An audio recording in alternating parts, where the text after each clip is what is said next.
एक दिन की घटना है। एक सिंधु सौवीर देश का राजा रहुगण पालकी पर बैठकर जा रहा था सत्संग करने गंगा सागर कपिल देव जी के यहां।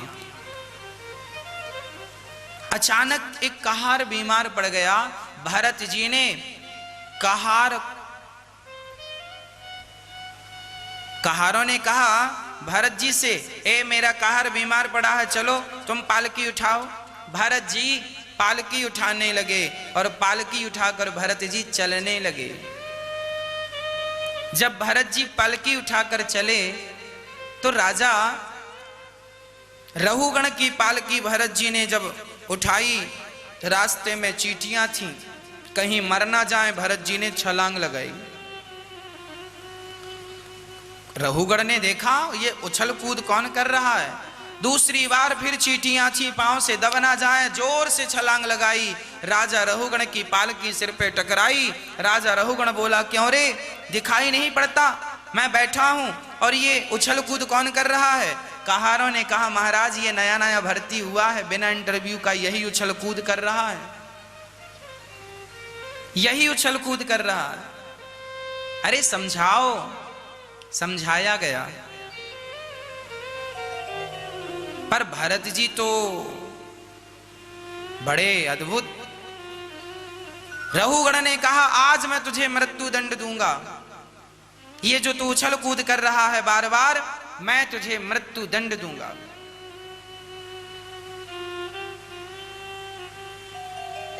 भरत जी विचार करने लगे कि ये राजा बड़ा मूर्ख है,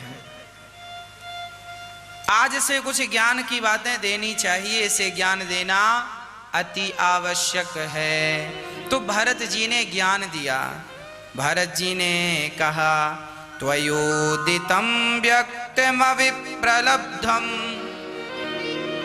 भरतो समय स्याद्यदि वीरभारः गन्तुर्यदि स्यादधिगम्य मध्वा पीवेति रासौ न विदाम प्रवादः।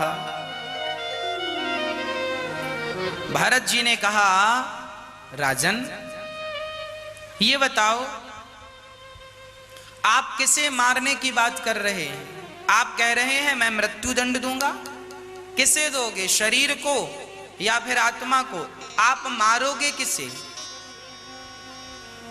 राजा रहुगण बोला, ये क्या बेहुदा प्रश्न है, किसे, तुम्हें मारेंगे? राजा बोला, मैं तुम्हें मारूंगा। भरत जी ने कहा, मैं कौन हूं बता दो। राजा रहुगण बोले, मुझे इस ज्ञान से कोई लेना देना नहीं, तुम कौन हो, मैं तुम्हें मार डालूंगा। भरत जी बोले, आंखें बंद कर लेने से सूर्य अस्त नहीं हो जाया करते।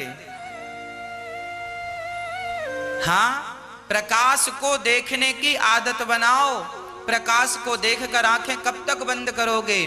भरत जी ने उपदेश दिया, राजन जिसे तुम मारने की बात कर रहे हो वो तो ऑलरेडी मरा है, तुम मारोगे तो शरीर को मारोगे ना भाई। तलवार शरीर को ही तो काटेगी, तलवार शरीर को काट सकती है पर तलवार आत्मा को नहीं काट सकती। आग शरीर को जला सकती है, आत्मा को नहीं जला सकती। पानी शरीर को डुबाकर मार सकता है, आत्मा को नहीं मार सकता। और राजन तुम तलवार से मुझे मारोगे तो मेरा शरीर मरेगा, मैं शरीर नहीं हूं, मैं शरीर से परे हूं। मेरा शरीर ऑलरेडी मरा हुआ है, जड़ है। मेरा शरीर 5 चीजों से मिलकर बना है, यदि इसके अंदर आत्मा ना हो तो शरीर तो ऑलरेडी मरा है। आत्मा है इसलिए जिंदा है, आत्मा निकल जाए तो वैसे भी मरा है। और मैं आत्मा हूं, शरीर अलग होता है भक्तों और आत्मा अलग होती है। जैसे मोबाइल सेट अलग होता है और सिम कार्ड अलग होता है, दोनों अलग अलग हैं पर हैं एक दूसरे के पूरक।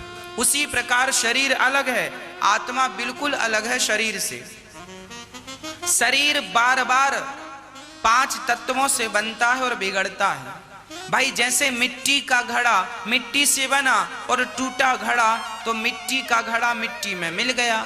जैसे मिट्टी का घड़ा टूटने पर मिट्टी का घड़ा मिट्टी पे मिल जाता है, उसी प्रकार शरीर 5 तत्वों से मिलकर बना है। पृथ्वी, जल, वायु, अग्नि, आकाश, 5 तत्व जाकर 5 में मिल गए, बात खत्म। आत्मा परमात्मा का दिव्य प्रकाश है। जैसे आप दर्पण देखते हैं तो आपका प्रतिबिंब दर्पण में दिखता है, वो आपका प्रतिबिंब है। उसी प्रकार ईश्वर का प्रतिबिंब है।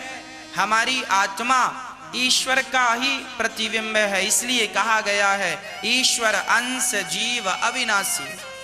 हम ईश्वर के अंश हैं। ईश्वर के द्वारा आत्मा हमें मिली, वो चाहे तो आत्मा वापस कर लें, हम मर जाएंगे, शरीर पूरा। अरे भाई सिंपल ये समझो कि ना शरीर तुम्हारा है ना आत्मा तुम्हारी है, कुछ भी तुम्हारा नहीं है, पर मान अज्ञानवश कह रहे हो मेरा मेरा मेरा। कुछ भी नहीं है तुम्हारा और तुम्हारा अधिकार भी नहीं है किसी पर अज्ञानवश सब कह रहे हो तो क्या करा जाए, क्या करे कोई। प्रिय भक्तों, अब प्रश्न ये खड़ा हुआ महाराज जी, फिर शरीर 5 तत्वों में मिल गया, आत्मा परमात्मा से, फिर जो हमने पाप और पुण्य किया है उस पाप और पुण्य का फल कौन भोगता है? वो भोगता है हमारा सूक्ष्म शरीर। हमारा शरीर में एक शरीर और है, कौन सा? उसे कहते हैं सूक्ष्म शरीर। जब आप सोते हैं बिस्तर में तो आपका एक शरीर बिस्तर में होता है और आप सपना देखते हैं, सपने में हरिद्वार गए, सपने में काशी गए, सपने में वृंदावन आए, तो आपका शरीर तो बिस्तर पे था, पर एक शरीर और था जो सपना देख रहा था। सपने में आप हरिद्वार चले गए, सपने में काशी चले गए, तो एक शरीर बिस्तर पे सोया, एक शरीर सपना देख रहा, 2 शरीर हो गए। ये 2 शरीर में जो आपका ये शरीर है इसे स्थूल शरीर कहते हैं। ये तो 5 तत्वों से बना, 5 में मिल जाएगा। जिस शरीर से आप सपना देखते हैं वह शरीर कभी मिटता नहीं है। वह शरीर सीधा यमराज उसी शरीर को पकड़ कर ले जाते हैं और आपके किए हुए पाप और किए हुए पुण्य वही शरीर भोगता है। वही शरीर अनेक योनियों में जाता है, जैसा पाप होता है वैसा भोगता रहता है। कुत्ता बिल्ली बनकर नरक 28 प्रकार के हैं। रौरव नरक, महारौरव नरक, अंध्र तामिश्र, कुंभी, पाक, कालसूत्र, असिपत्रवन, सूकर, मुख, अंधकूप, ऐसे 28 प्रकार के नरक हैं। नरकों में व्यवस्था क्या है? बहुत गर्म जमीन है, ऊपर सूर्य की किरणें हैं, वहां पे आपका वही सूक्ष्म शरीर आपको भेज दिया जाता है, जाओ पाप किया है, कर्मों का फल भोगो। कर्मों का फल भोगने के लिए आपको भेज दिया जाता है और आप अपने कर्मों का फल भोगते हैं। 84 लाख योनियों में भी आकर आपके कर्मों का फल ही भगवान भोगाते हैं। बड़े भाग्य से जब 84 का चक्र भोग लेते हैं आप, तब बड़े भाग्य से आपको एक मनुष्य का तन मिलता है। इस मनुष्य के तन को पाकर आप यदि भगवान का स्मरण करें, भगवान का चिंतन करें, तो आपका बाल भी बांका नहीं होगा। अभी केवल भगवत चिंतन कीजिए, आत्म कल्याण होगा।